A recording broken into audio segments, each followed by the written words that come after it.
नमस्कार साथियों, आज का हमारा जो टॉपिक है वो है एप्पल स्कैब डिजीज़। यानी जो सेब का फल है उसमें एक कवक के द्वारा उत्पन्न होने वाला डिजीज लगता है एप्पल स्कैब डिजीज़। इसमें क्या होता है, शुरुआत में जो लक्षण होते हैं वो लीफ की निचली सतह पर दिखाई देते हैं। यानी जो लीफ है इसके निचली सतह पर दिखाई देंगे और धीरे धीरे सीवियर कंडीशन में ये स्पॉट ऊपर की सतह पर भी आ जाते हैं और जो ये किनारे होते हैं ये लहरदार हो जाते हैं और कुछ समय बाद ये सूखने लग जाते हैं इस प्रकार।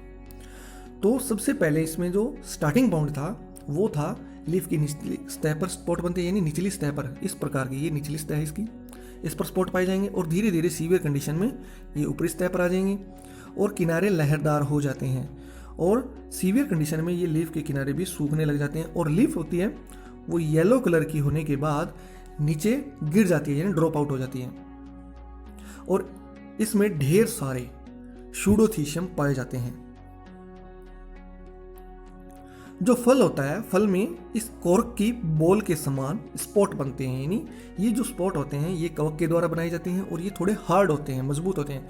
इसका जो कोमल पार्ट्स होता है वो डिसअपियर हो जाता है, यानी गायब हो जाता है और फल थोड़े समय बाद इस प्रकार फटने लग जाता है।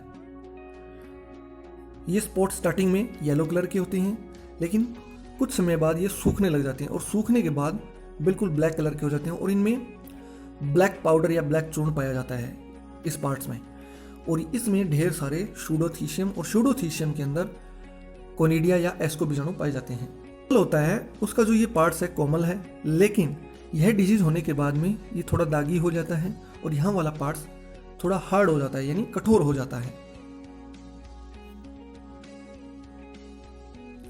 फल खाने के लिए अयोग्य हो जाता है, फल की क्वालिटी निम्न हो जाती है और फल दागी दिखाई देते हैं। यह डिजीज कवक के द्वारा उत्पन्न होती है और इसका जो पैथोजन है वो विंटूरिया इनिक्वेलिस होता है और फल का ऊपरी हिस्सा होता है वो सख्त हो जाता है इस डिजीज के कारण और फल थोड़ा पिचक जाता है और कुछ समय बाद नीचे गिर जाता है। एप्पल स्कैब डिजीज, जो एप्पल स्कैब डिजीज है यह लगभग जो ठंडे क्षेत्र हैं, कुल्लू मनाली या जम्मू कश्मीर, जहाँ पर एप्पल की खेती की जाती है यानी सेब की खेती की जाती है, वहाँ पर सर्वाधिक उत्पन्न होने वाली यह डिजीज़ है एप्पल स्कैब डिजीज। यह जो डिजीज़ है यह फंगस के द्वारा उत्पन्न होती है। भारत में यह रोग, यानी भारत के अंदर यह रोग हिमाचल प्रदेश यानी हिमाचल, जम्मू कश्मीर, कुल्लू व मनाली क्षेत्रों में सर्वाधिक उत्पन्न होता है। यानी कहने का भावार्थ यह है जहाँ पर भी सेब की खेती की जाती है, जहाँ पर सेब के बागान है, वहाँ पर यह डिजीज़ उत्पन्न होती है और एप्पल की सबसे प्रमुख बीमारी है।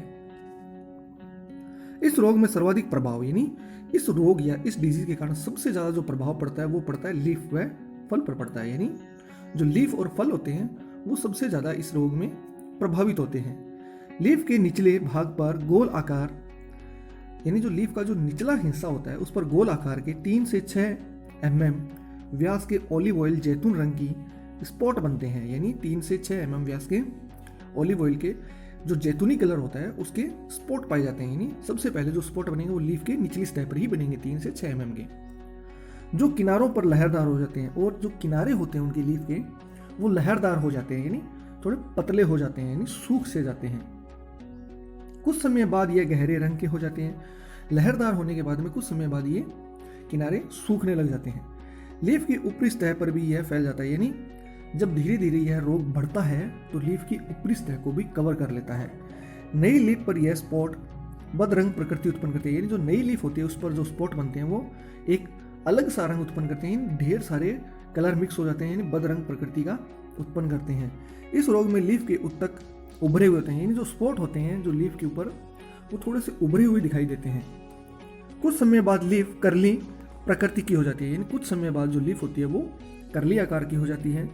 यह स्पॉट धीरे धीरे पुष्पवृंत फल तक पहुंच जाते हैं, यानी जो स्पॉट है वो पहले लीफ से शुरू हुए और धीरे धीरे ये पुष्पवृंत तक पहुंच जाते हैं और पुष्पवृंत के बाद फल तक भी पहुंच जाते हैं। पर्णवृंत पर लंबाई में बनते हैं, यानी जो पर्णवृंत होता है उस पर जो स्पॉट बनते हैं वो लंबाई में बनते हैं तथा लीफ जो होती है वो पीली होकर नीचे गिर जाती है, यानी जो लीफ है उस पर स्पॉट पाए जाते हैं और कुछ समय बाद वो येलो कलर की हो जाती है और नीचे गिर जाती है।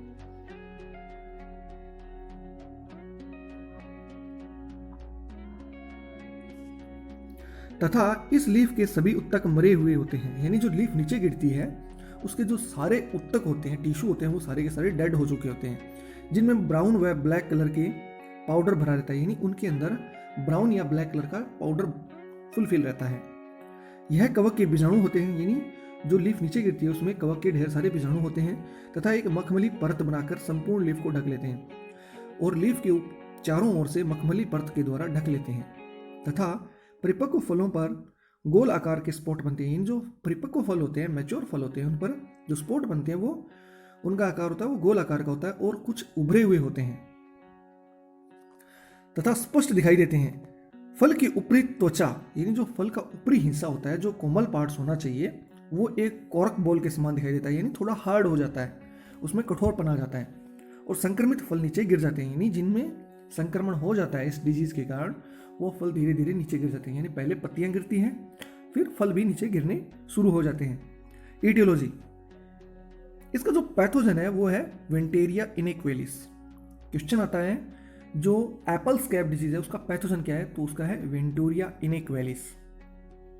यह जो कवक होती है वो हल्के रंग की होती है, हल्के भूरे रंग की होती है तथा कवक तंतु का निर्माण करती है, यानी और कवक जाल और कवक तंतु, जो माइसीलियम होती है वो कवक जाल और कवक तंतुओं का निर्माण करती है।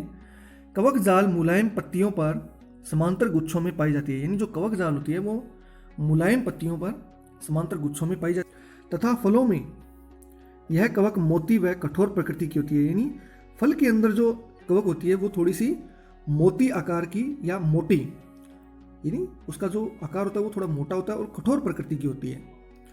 लीफ पर मृतजीवी कवक जाल, जो लीफ होती है उस पर मृतजीवी कवक जाल वो फैलकर मध्य फल बीती व मध्य उत्तकों को नष्ट कर देती है। लीफ के अंदर जो कवक जाल है वो प्रवेश होने के बाद, एंटर होने के बाद फैल जाती है और जितनी भी टिश्यू होती है उनको डेड कर देती है, क्योंकि उनका भोजन होता है वो अब्जॉर्व कर लेती है और वहाँ पर कवक जाल फुलफिल हो जाती है। तथा कोनिडियम व एक कोशिकीय पाए जाते हैं। जो कोनिडियम होते हैं वो एक कोशिकीय प्रकृति के होते हैं उस कवक जाल के अंदर, और कोनेडियम सेप्टेड प्रकृति के होते हैं, यानी जो कोनेडिया होते हैं वो सेप्टेड प्रकृति के होते हैं और एक कोशिकीय होते हैं। इनका आकार अंडाकार होता है। जो कोनिडिया होता है उसका आकार लेमन शेप का होता है या अंडाकार होता है, एग टाइप होता है। मौसम के अंत में नीचे गिरी हुई लीफ पर यह कवक जाल शूडोथीशियम का निर्माण करती है, यानी जो जिन लीफ में यह संक्रमण हो जाता है और मौसम के अंत में वो लीफ से पौधे से नीचे गिर जाती है, नीचे गिरने के बाद उनमें ढेर सारा कवक जाल पाया जाता है और उस कवक जाल में शूडोथीशियम का निर्माण होता है, यानी एक कॉलोनी का निर्माण होता है, एक घर का निर्माण होता है शूडोथीशियम का। तथा अगले वर्ष हेतु यह शूडोथीशियम जीवित बना रहता है, यानी अगले वर्ष तक, जब तक दोबारा फल नहीं लगेंगे तब तक यह शूडोथीशियम जीवित बना रहता है। इस शूडोथीशियम में 242 एस्कस पाए जाते हैं, यानी एक शूडोथीशियम में 242 एस्कस पाए जाते हैं। इस एस्कस का जो आकार होता है वो एक नाव के आकार की होती है, यानी एक प्याली जैसी संरचना होती है। एस्को बीजाणु अंडाकार होते हैं तथा एक कोशिकीय होते हैं, यानी जो एस्को बीजाणु होते हैं वो अंडाकार होते हैं और एक कोशिकीय। रोग चक्र, यानी ये किस प्रकार कार्य करता है। इसकी जो कवक होती है वो नीचे गिरी हुई लीफ पर उत्तरजीवी बनी रहती है, अभी जो बात की शूडोथीशियम के रूप में नीचे गिरी लीफ पर जीवित रहती है।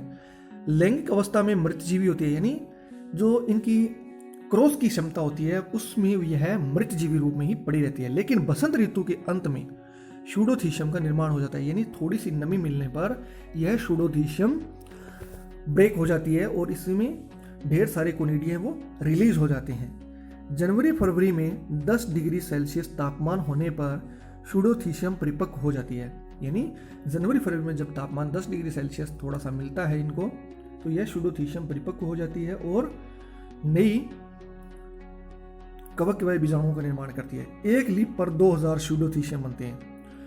अभी हमने बात की थी एक लीफ पर 2000 शूडोथीशियम बनते हैं, लेकिन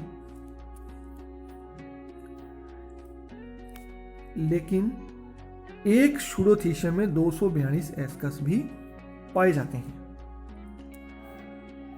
यानी एक शूडोथीशियम में 242 एस्कस और एक लीफ पर लगभग 2000 शूडोथीशियम बनते हैं।